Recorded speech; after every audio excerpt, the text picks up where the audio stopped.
Utavaliwa hapo. Haya. Kwa umemfanyia surprise mwenzi wako, umeita marafiki zako baadhi, party fulani kwa siku ya bidei yake. Unanipata? Hapa ndo kalamba. Sasa sinaenda kushuhudia. Ndio uvute. Umeelewa? Umesikia? Umenipata? Sasa katika hii nyumba unakodishiwa, mama mwenye nyumba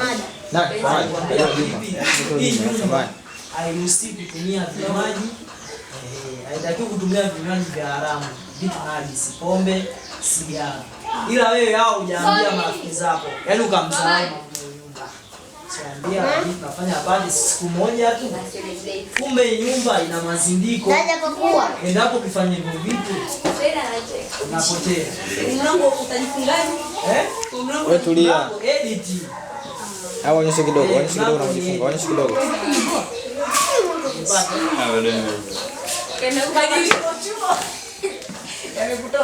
Jamani wanachuo mnajipeza.